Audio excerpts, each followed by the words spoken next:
बिल्कुल ये जीवन की वो दवा है जिससे आप बिल्कुल ठीक हो जाएंगे यदि ये जीवन में उतार लें तो। हृदय में लिख लो, दिमाग में लिख लो, किसी नोटबुक में लिख लो, जो आप रोज स्वाध्याय करें। पहला, जहां जहां मन जाए, जिस वस्तु व्यक्ति स्थान में तत्काल अपने प्रिया प्रीतम की भावना कीजिए। ये राधा वल्लभ लाल जी है। क्योंकि ये व्यक्ति पहले भी नहीं था, बाद में भी नहीं रहेगा। बीच में जो व्यक्ति दिखाई दे रहा है, ये व्यक्ति नहीं, मेरे प्रभु है। वस्तु नहीं, मेरे प्रभु हैं। ये स्त्री नहीं, ये प्रभु हैं। ये पुरुष नहीं, ये प्रभु है। ये पापी नहीं, ये प्रभु हैं। ये महात्मा नहीं, ये प्रभु हैं। मान लो, सवाल हल हो जाएगा। दूसरा, जहां जहां मन जाए वहां वहां मिथ्यात्व भाव करके, ये सब माया का विलास। राधा वल्लभ, श्री हरिवंश, राधा वल्लभ। और मन का एक स्वभाव है, जहां हम परिचय उसका ये जान जाते हैं स्वभाव का, तो हम उससे शासन में ले लेते हैं। लोग परिचय नहीं जानते हैं। जीव ही आप जानेंगे, ये भागाते हुए आ जाएगा। इसको सेकंड में भी कम समय में अधीन किया जा सकता है, और पूरा जन्म लग जाएगा फिर भी अधीन नहीं कर पाओगे। बात को समझिए। ये एक सेकंड में विश्व ब्रह्मांड में कहीं भी यदि इसका परिचय है, वो तत्काल पहुंच जाएगा। वायु भी इसके समान वेगवान नहीं है। मन, अगर अमेरिका गए हैं, आपने वो दृश्य देखा है, कोई एरिया, महल, घर, जो भी, एक सेकंड के कम हिस्से में वो पहुंच जाएगा। ऐसे मन को प्रभु में लगाने के लिए जहां मन जाए, और जाना कि गया, इतना सावधान साधक होना। गया, वो तत्काल आ जाएगा, उसको बुलाना नहीं पड़ेगा, वो तत्काल लग जाएगा। राधा वल्लभ श्री हरिवंश, राधा वल्लभ श्री हरिवंश, राधा वल्लभ। हो सकता है 5 बार न कह पाओ, फिर भाग जाए, फिर उसे लाना है। इसे कहते हैं अभ्यास योग। अभ्यास योग युक्तेन चेतसा नान्यगामिना। एक दिन ऐसा आएगा, नान्यगामिना, ये जाएगा ही नहीं, ये नहीं जाएगा। फिर दिव्य शाश्वत परम पुरुष की प्राप्ति इसी से हो जाएगी। तीसरा, हमारे मन में जो सही स्फुरणाएं हो रहे हैं, उसका सपोर्ट जरूरी है। विरोध से ही मन केवल काबू में नहीं होता है, सपोर्ट जरूरी है। अब सपोर्ट शब्द से कितना मन प्रसन्न हो रहा है, हर्षित हो रहा है, उस बात का सपोर्ट जो गुरुवाणी, शास्त्र, संत जनों की वाणी, उसके अनुकूल वो बोल रहा है। चलो आज हम तुम्हारी बात पूर्ण कर देते हैं। वो कहता है मुझे आज मीठा खाने की बहुत इच्छा है। ठीक है, हम श्री जी को भोग पधराते हैं, नाम कीर्तन करते हैं, आचमन कराते हैं, फिर उसको पा लेते हैं। बिल्कुल वो आपको भजन में विरोधी भाव नहीं पैदा करेगा। कहीं कहीं मन को सपोर्ट करना है, वो कहीं कहीं शास्त्र सम्मत गुरु आज्ञा के अंतर्गत सपोर्ट जरूरी है, जरूरी है। बिल्कुल विश्वास मानिए, ये 4 बातें जो बता रहे हैं, ये जीवन की धरोहर है जो आपको दे रहे हैं। चौथी बात, जो शास्त्र विरुद्ध दोष वाली सलाह दे रहा है, बिल्कुल नहीं, बिल्कुल नहीं, बिल्कुल नहीं। जैसे वो जरूरी है, जरूरी है सपोर्ट, ऐसे बिल्कुल सपोर्ट नहीं, बिल्कुल सपोर्ट नहीं, बिल्कुल नहीं। अब वो आपको जलाएगा। जैसे सपोर्ट शब्द से हर्षित हो गया, ऐसे बिल्कुल नहीं शब्द से वो शोकित हो जाएगा। अब आपको उदास कर देगा। जब उदास वो होगा तो आप उदास हो जाएंगे, कहीं मन नहीं लगेगा। आपको लगता है अब तो जीवन बेकार हो गया। तो मन लगना ही जीवन है क्या? अरे अभी आप समझे नहीं। सोहम तवैव आश्रितः, मैं प्रियालाल के आश्रित हूं। तो तन वांग मनोभिर, अगर ये नहीं लग पा रहे हैं तो मैं स्वयं प्रियालाल के आश्रित हूं। ये मुझे कैसे भ्रष्ट कर सकता है? तन वांग मनोभिर, शरीर, वाणी और मन, ये हम समर्पित कर रहे हैं। तो शरीर, वाणी, मन, ये तीनों धोखा दे रहे हैं। शरीर बीमार हो गया है, जबान खराब हो गई है, मन गलत चिंतन करा रहा है, तो हमारा बाल बांका भी नहीं कर सकता, क्योंकि सोहम तवैव आश्रिता, मैं स्वयं प्रियाजू की शरण में हूं। उपासक ये 4 बातें नोट कर ले, बहुत ये जीवन के लिए अत्यंत लाभदायक है। जब आपका मन आपको परास्त कर रहा है, जला रहा है, वो जलन सिर्फ मन को प्राप्त हो रही, आपको नहीं। आप बिल्कुल दूर हैं, आप दृष्टा हैं, आप साक्षी हैं उसके, आप स्वामी हैं उसके। यदि आप स्वीकृति नहीं देंगे तो आपसे पापाचरण नहीं करा पाएगा। आपको डरना नहीं कि अब मन में काम आ गया, क्रोध आ गया, अब तो मेरी दुर्गति हो जाएगी, बिल्कुल नहीं। देखो देखो जरा, इस पर विचार करो। क्या शरीर को त्याग देने से परम पद मिल जाएगा? दुखों की निवृत्ति हो जाएगी? क्या निर्विकारता आ जाएगी? नहीं। ऐसे शरीर को नष्ट करने वाले को प्रेत योनि मिलती है। प्रेत योनि महाभयानक कष्टदायी, जिसमें वो दरिया के समीप रहते हुए बूंद पानी नहीं पी सकता, केवल वायु भक्षण करके वो जलता रहता है। कितने समय तक, इसकी कोई सीमा नहीं है, युग युग बीत सकते हैं। ये मन जिसको तुमने अपना माना, कितनी दुर्गति का रास्ता चयन करा दिया। उपासक मस्ती सीखे। अरे चाहे गृहस्थ हो या विरक्त हो, भगवद आश्रित मस्त रहना सीखो। सदा रहो अलमस्त, नाम की धुन में हो जा मत वाला।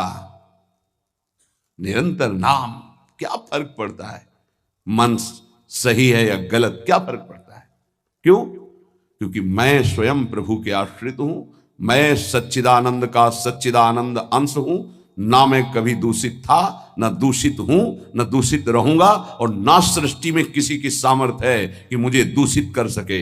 इंद्रियां दूषित हो सकती हैं, मन दूषित हो सकता है, क्रिया दूषित हो सकती है।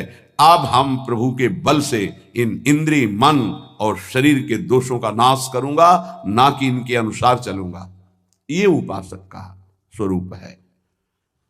व्यथा इंद्रिय प्रमथन स्वभाव वाली, मनुष्य प्रमथन स्वभाव वाला, इनके मथित होने पर, मनमथ नाम है काम का, वो इनमें बैठ करके ऐसा प्रमथन करता है, ऐसी व्यथा उत्पन्न करता है कि साधक का तदात्म भाव होने के कारण वो असहनीय हो जाता है और वो गलत संकल्प और चेष्टा में उतर जाता है। इसी को सह गया सो महापुरुष। यम ही न व्यथयन्ते ते पुरुषम पुरुषर्षभ। हे पुरुषों में श्रेष्ठ अर्जुन, अर्थात वो पुरुषों में श्रेष्ठ पुरुष है जो प्राप्त व्यथा को सह जाता है। इंद्रिय मन के द्वारा विकारात्मक पीड़ा को बिना किसी से राग द्वेष किए चुपचाप सह गया, ये भगवान की विशेष कृपा उस पर। हमारा मन क्या बुद्धि के साथ सोचवाता है कि जब हमें जो काम सताया, लोभ मोह ममता जो भी, हमें वो तत्काल मिल गया और हम शांत हो गए तो सौभाग्य समझते हैं। दुर्भाग्य है उस उपासक का जो चाहे और उसको प्राप्त हो जाए, दुर्भाग्य है उसका। सौभाग्यशाली वो है जो चाहे और ना मिले और जलता हुआ सह गया, उसे वो चीज मिलेगी जो त्रिभुवन में किसी को किसी साधना से नहीं मिलती। यम ही न व्यथयन्ते ते पुरुषम पुरुषर्षभ सम दुखा सुखाधीरम स्वमृतत्वाय कल्पते। वो अमृत पद का अधिकारी हो गया, वो अमर हो गया, अविनाशी हो गया, वो अविनाशी पद में आरूढ़ हो गया जो इस व्यथा को सह गया। व्यथा को सहने वाला वही होता है जो व्यथा का दृष्टा बनता है, भोगता नहीं। तुम दृष्टा हो, बात समझिए। आपने देखा आपका मन गलत चाह कर रहा है, ये आपने देखा, आप में नहीं है, मन में है। पर कहने को होता है कि मेरे मन में दोष आ गया, लेकिन मेरे मन में नहीं, वो मेरे में आ गया, मैंने स्वीकार कर लिया। यही दुर्दशा है माया के द्वारा की गई। इसी का नाम जड़ चेतन ग्रंथि है। यही चिज्जड़ ग्रंथि है जिसका नाश करते हैं वेदांत के द्वारा, भक्ति के द्वारा, योग के द्वारा, कर्म योग के द्वारा, सत्संग के द्वारा, शास्त्र स्वाध्याय के द्वारा। आपको विविध शास्त्रों का सार 5 मिनट में मिल गया। जो जीवन भर प्रयोग किया गया शास्त्र स्वाध्याय करके संतों की कृपा से, वो 5 मिनट में मिल गया। अगर इसे स्वीकार कर लें तो बहुत जल्दी आप महात्मा बन जाएंगे, चाहे गृहस्थ में हो या विरक्त में। महात्मा का संबोधन स्थिति से है, बाहरी किसी पद पदवी से नहीं। स्थिति होती है, उसे महात्मा कहते हैं। महात्मा शब्द भगवान के आगे भी लगता है, महात्मा श्री कृष्ण, ऐसा कई बार महाभारत में संबोधन हुआ। महापुरुष भगवान को कहते हैं, वंदे महापुरुष ते चरणारविंदम। जो भगवान में तन्मय हो गया वो महात्मा, जो भगवान में भगवत भाव को प्राप्त कर लिया वो महापुरुष, अर्थात भगवान और भगवान के जनों में अभेद स्थिति हो जाती है। अगर ये आज जो चर्चा हो रही इसको आप अपने जीवन में नहीं धारण कर पा रहे तो दुर्भाग्य है, जलोगे, रोओगे, परेशान कर देगा तुम्हें मन। इसको बहुत बार सुनना, एक एक शब्द ये अमृत है, ये जीवन का सार हम आपको बता रहे हैं। मन से लड़ने की ये युक्तियां हैं जिससे साधु अपने मन को भगवान में लगाकर शांत करता है।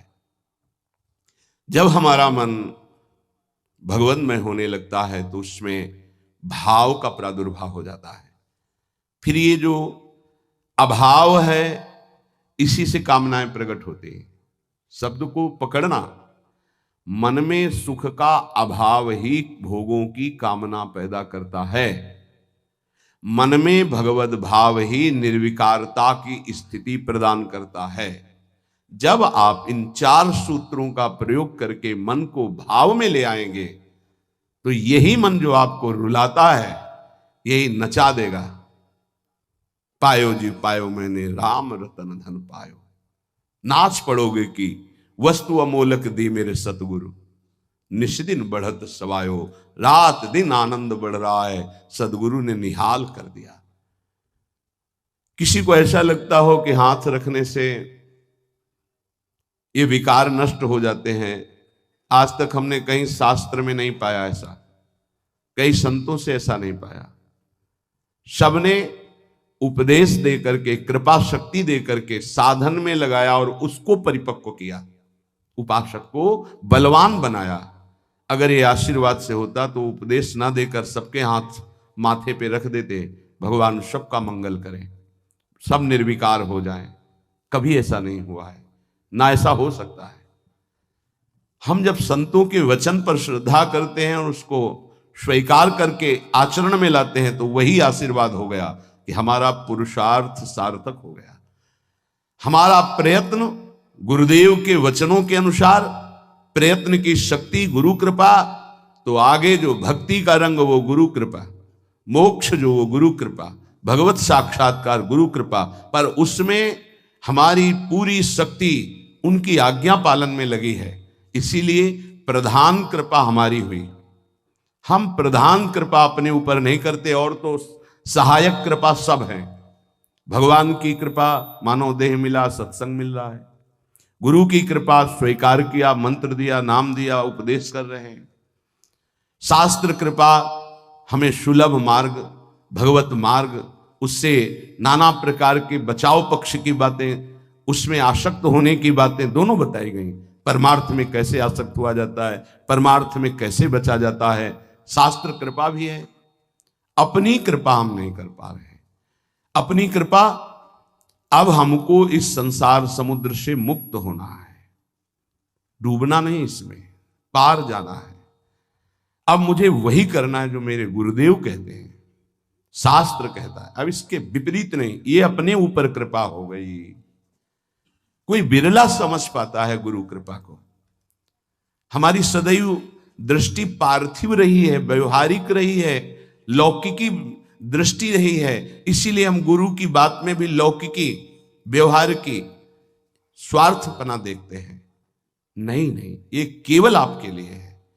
आपको दुलार करना या डांटना, आपको अपना मानना, अधिक प्यार दिखाना, आपके मन को चुराकर प्रभु में लगाना है। उस मन को ऐसे आसक्त किया जाता है, भय दिखाकर, प्रलोभन दिखाकर, दुलार करके, कि आपका मन श्री जी के चरणों में ऐसे समर्पित हो जाए कि आप निहाल हो जाएं, आप सुखी हो जाएं। अंदर की बात यही होती है। कभी सैकड़ों बार देख करके, मिल करके आपको दुलार करना, कभी वर्षों आपकी तरफ बिल्कुल न देखना, न संभाषण करना। क्या समझते हो आप? पहले आपको प्यार करते थे, अब नहीं करते। पहले आपको प्यार का व्यवहार दिखाई देता था, अब तुम्हारे ऊपर वास्तविक प्यार की वर्षा हो रही है, जो ना देखकर ना बोलकर भी अंदर से चिंतन करते हुए तुम्हारी चित्त वृत्ति को भगवदाकार किया जा रहा है। कहीं तुम पांच भौतिक शरीर में आसक्त ना हो जाओ। अगर पांच भौतिक शरीर में आसक्त हो गए गुरु के, तो शरीर छूटने के बाद तुम्हारे मन में आएगा अब मैं अनाथ हो गया। नहीं, तुम ऐसे बलवान बनो, ऐसे गुरु आसक्त बनो कि तुम्हारे अविनाशी गुरुदेव का परिचय तुम्हें प्राप्त हो जाए। मेरे गुरुदेव प्रियाजू की नित्य सहचरी हैं, वो कैसे मर सकते हैं?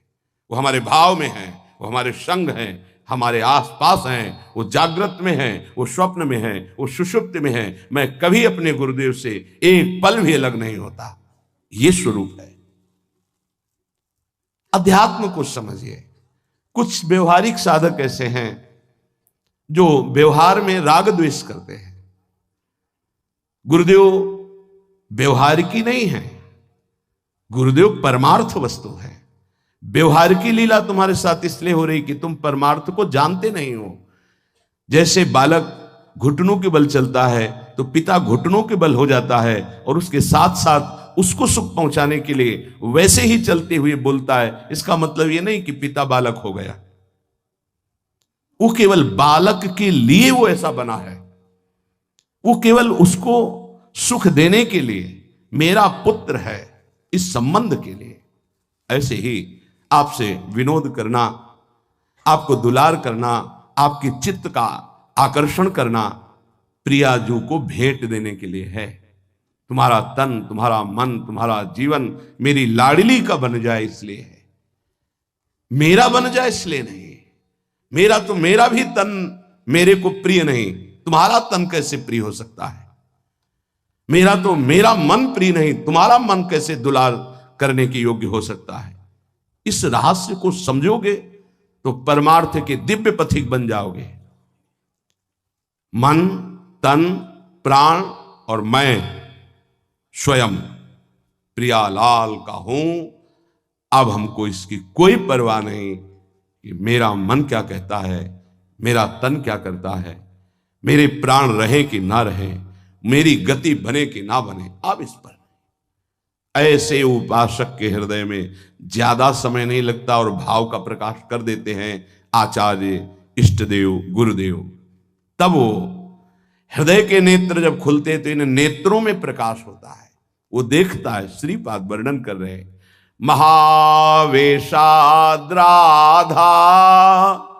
मुरलीधरयो पुष्पनिकरम प्रदत्तम भूवल्लीवर विटिपिनोधो रभसकृत निदेशात् संप्राप्तम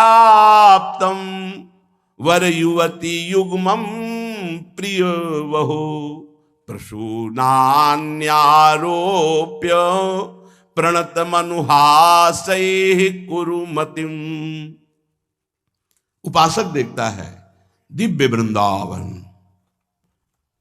विविध रत्नों से जटित कंचनमयी भूमि, दिव्य कुंज निकुंजे, महाप्रेमावेश। उसके अंदर एक अद्भुत प्रेम का आवेश जागृत होता है। अगर सही ढंग से चलोगे तो 24 घंटे में 2-4 मिनट के लिए तो आ ही जाएगा। एकदम चित्तवृत्ति बदली, एक आवेश घसीट गया पूरा अंतःकरण प्रियालाल के चरणों में, अद्भुत रूप प्रकाशित हो रहा है। चलो तो तभी कृपा प्रसाद ये उन्हीं को मिलता है जो जल जल करके, रो रो करके एकांत में अपने हृदय को पावन कर चुके हैं। उनके हृदय में आवेश जागृत होता है। एक खिलवाड़ थोड़ी कि तुम जल रहे हो, जलते ही रहोगे। तुमको वो इनाम मिलेगा इस जलन का जो ब्रह्मा को भी नहीं मिला। थोड़ा तो धैर्य रखिए। देखता है कि अद्भुत लताएं, भावना कीजिए, स्वर्णिम भूमि, दिव्य रत्नों की कांति प्रकाशित हो रही है। उसमें अद्भुत कुंज है और इस कुंज में पत्ते कम, फूल ही फूल है। लताओं में विविध सुगंधें, विविध रंग, ऐसे मानो श्रृंगारित किया गया हो। और प्रिया और प्रीतम, कैसी रूप माधुरी मेरी लाडली की। अंग अंग से सौंदर्यता मानो बरस रही है। प्रियाजू को आभूषण पहनाए जाते हैं, उनसे सुंदरता बढ़ती नहीं, छिपती है। छवि के छिपाइबे को और रस के बढ़ाइबे को, सेवा रस बढ़ाने के लिए और छवि को छिपाने के लिए हमारी स्वामिनी का श्रृंगार होता है। श्रृंगार से सौंदर्य बढ़ता नहीं, छुपता है हमारी स्वामिनी का। राधा, जिनकी आराधना स्वयं श्री कृष्ण करते हैं, राधा का भाव यही है, जिनकी आराधना स्वयं श्री कृष्ण करते हैं, ऐसी राधा किशोरी मुरलीधरयो, अधरों पे मुरली धारण करके प्रियाजू के समीप गान कर रहे हैं। तो पुष्प निकरम प्रदत्तम भूवल्लीवर विटपिनोधो रभसकृत, नाच पड़ी लताएं, झंकृत हो गई लताएं, कंपायमान हो गई, तो फूलों की वर्षा हो रही। ऐसे खिले हुए पुष्पों के समूह से युक्त जो लताएं हैं, एक एक लता में पुष्प ही पुष्प, उनके नीचे श्री लालजू महाराज बंसी बजा रहे और अपने सौंदर्य से संपूर्ण निकुंज को प्रकाशित करती हुई हमारी स्वामिनी जो विराजमान है पार्श्व में। ये लता को जब सौभाग्य मिला तो झंकृत हो गई, कंपायमान हो गई, तो पुष्पों की वर्षा हो रही है। इधर निदेशात संप्राप्तम वर युवत युगमम प्रिय बहु, वृंदा देवी ने इशारा किया तो ये लताएं नृत्य कर रही, ये जड़ नहीं है। प्रिया प्रीतम बहुत लताओं की इस प्रेम भरी अर्पित पुष्पांजलि को पाकर के आह्लादित हो रहे हैं। ऐसा लग रहा है मानो ये वृक्ष प्रिया प्रीतम को पुष्पांजलि अर्पित कर रहे हो। अद्भुत पुष्प वर्षा। निदेशात, वृंदा सखी ने आदेश किया, समस्त सखियों ने सुगंधित पुष्पों की पुष्पांजलि अर्पित की श्री चरणों में। पहले लताओं ने, फिर सखियों ने। श्रेष्ठ सखियों ने मुस्कुराकर प्यारेजू के चरणों में पुष्पांजलि अर्पित की। ये लीला मेरे मन में बस गई। श्रीपाद करे, ये मैंने देखा। अरे जिनके चरण एक बार उदित हो जाए तो जीवन मुक्त महापुरुषों को जो ब्रह्मानंद मिलता है वो फीका लगने लगे, उनकी ये शोभा। श्रीपाद कह रहे, मैंने देखा, मेरे मन में कुरुमतिम, यही मति बन जाए कि मैं यही देखता रहूं। अब ये शोभा, ये लीला मेरे नेत्रों से कभी ओझल न हो। समुत्फुल्लदुवल्ली तरुष उपगायच्छुक पिकम समुद्यो तद्भूमि प्रमद सुनु तद्वर्हि नटनम। जब सब सखियां पुष्पांजलि अर्पित की तो समुत्फुल्लदवल्ली तरुष उपगायच्छुक पिकम, जो ऊपर लताओं में, वली में, वृक्षों में बैठे हुए सुख सारिका, कोकिला ये गायन करने लगी, मानो मूर्तिमान राग रागिनियां ही वृंदावन के पक्षियों के रूप में बैठी हो। प्रिया प्रीतम उस गायन को सुनकर आनंदित हो रहे। तो समुद्यो तद्भूमि प्रमद सुनटद्वर्हि नटनम, वर्हि माने मयूर, मयूर के झुंड आकर के नीचे नृत्य कर रहे, भूमि में नृत्य कर रहे हैं मयूर मंडली। पुष्पों की वर्षा करती हुई लताएं कंपायमान, सखियां पुष्पांजलि अर्पित कर रही। लताओं और वल्लियों में, वृक्षों में बैठे हुए सुख सारिका, राग रागिनियां मानो मूर्तिमान बैठी हूं, ऐसे गायन कर रही। सरिच्छैलाद्यत्युल्लसित मणिझंकार ललितम, समीप में विराजमान पर्वतों से झरझर झरझर झर ऐसे झरनों की ध्वनि आ रही। उसके समीप विराजमान जो मणियों से जटित किनारे हैं, सारस हंस आदि पक्षी कलरव कर रहे हैं। ध्रुवम वृंदारण्यम हरिरसम महाव्यूहलमिदम। श्रीपाद कह रहे, मैं देख करके हरिरस, प्रिया प्रीतम का प्रेम रस, मेरा हृदय व्यूहल हो रहा है, विकल हो रहा है। वृंदावन की कृपा से मैं शोभा देख रहा हूं। कैसी अद्भुत झांकी, रंग बिरंगी पुष्पों से श्रृंगारित लताएं, सजी हुई लताएं, स्वयं उनके नीचे लाल जो बंसी बजा रहे हैं, प्रिया जो अद्भुत सौंदर्य प्रकाशित करती हुई समीप में विराजमान है। मुरली की ध्वनि और प्रियाजू की रूप कांति से प्रेम विवश होकर लताएं कंपायमान हो रही, उनसे पुष्प गिर रहे, सखियां पुष्पों की पुष्पांजलि से चरणों में चढ़ा रही, डालों पर बैठे हुए, लताओं पर बैठे हुए पक्षी अद्भुत ध्वनि कर रहे, और मयूर मंडली समीप आकर नृत्य कर रही, समीपस्थ पर्वत से झरने झर रहे, किनारे मणियों से जटित उन पर हंस सारस बैठकर कोलाहल कर रहे। श्रीपाद कह रहे हैं ये शोभा, ये हरिरस मेरे हृदय में विह्वल विकलता पैदा कर रहा है। प्रिये त्वं मामंगी कुरु चपुर चंद्राभवदने, दृढ़ियो निर्माणा भवतु रसनाद्या तव गुणैः। हे प्रियाजू, बस हमारी तो अब एक ही मांग रह गई है। श्रीपाद कह रहे वो मांग उनकी तो पूर्ण हो गई, हमारी है। प्रिय त्वम मामांगी कुरु, मुझे अंगीकार कर लो। बस आप मेरी स्वामिनी हो, मैं आपके सिवा न कुछ देखना चाहता हूं न सुनना चाहता हूं। ये हे श्री प्रियाजू, बस मेरी अब एक इच्छा रह गई है। जब से मैंने आपकी महिमा, आपका नाम, आपका गुण, आपकी लीला, मेरे चित्त में विकलता हो गई कि आप स्वीकार कर लें, आपके सिवा मेरा कोई नहीं। ये ठसक आ जाए मेरी बल श्री वृंदावन रानी, बस। श्रीपाद कह रहे मामंगी कुरु। देखो ये हमारी स्वामिनी जो क्या है, ये स्वयं परिचय प्राप्त कराएंगे। लालजू आप आगे बढ़िए। अनंत दैवी शक्तियां जिनके एक अंश से प्रकट है, ये त्रिगुणात्मिका माया जिस मूल प्रकृति से प्रकट है, ये मूल प्रकृति की ईश्वरी है हमारी स्वामिनी जो। मूल प्रकृति भी इन्हीं से प्रकट है। यही श्री कृष्ण है, यही परब्रह्म है, इतना भी अंतर नहीं है। वो आगे चलोगे तब पता चलेगा। अपने लोग ब्रह्म मार्ग से, ब्रह्म भाव मार्ग से आए हैं, कोरी भावुकता वाले नहीं हैं कि हम कोरी भावुकता का वर्णन कर रहे हो।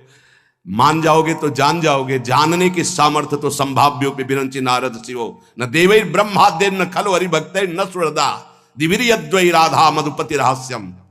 ये आगे बढ़ोगे प्रियाजू की कृपा से तो लालजू आपको परिचय बताएंगे अपनी प्रियाजू का कि हैं क्या। अपने लोग तो उस कोटि के ब्रह्म भाव के नहीं थे जिस कोटि के श्रीपाद है। पहले लीला का वर्णन करते हैं कि ये मुझे रसास्वादन मिल रहा है, फिर कहते हैं अब बस एक ही मांग रह गई। ये इनकी नहीं, इनको तो प्राप्त है, ये हम सबकी सुनने वालों की मांग है। प्रिय त्वम मामंगी कुरु, हे प्रियाजू बस तुम मुझे स्वीकार कर लो। ये तुम शब्द प्यार का है, यहां सम्मान शब्द नहीं। जितना गाढ़ प्यार होता है वहां सम्मान गायब हो जाता है।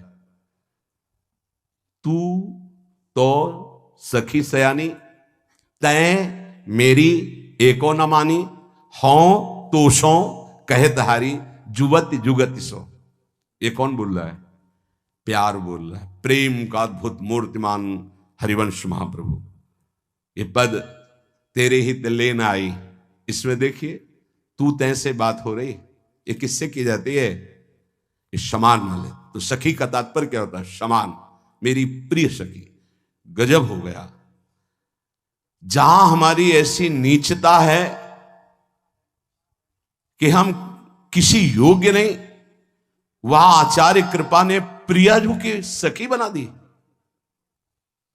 मेरी प्राण प्रिय सखी, सख्य समानता, सखी। तू तय, ये भाषा प्रयोग महाप्रेम में हो रहा है। तू तो सखी सयानी, तय मेरी एको न मानी। तय, तू, इन शब्दों का प्रयोग साधारण सम्मान की भाषा में आपका प्रयोग होता है। ये प्रेम का अद्भुत। अपनी बात मुसो कही री भामिनी, ओंगी मोंगी रहत गर्भ की माती। प्रियजू से आप हमसे बात नहीं कर रहे हो, बड़ा अभिमान दिखा रहे हो। इतनी सामर्थ जिनके आगे बात ऐसे लालजू करते हैं।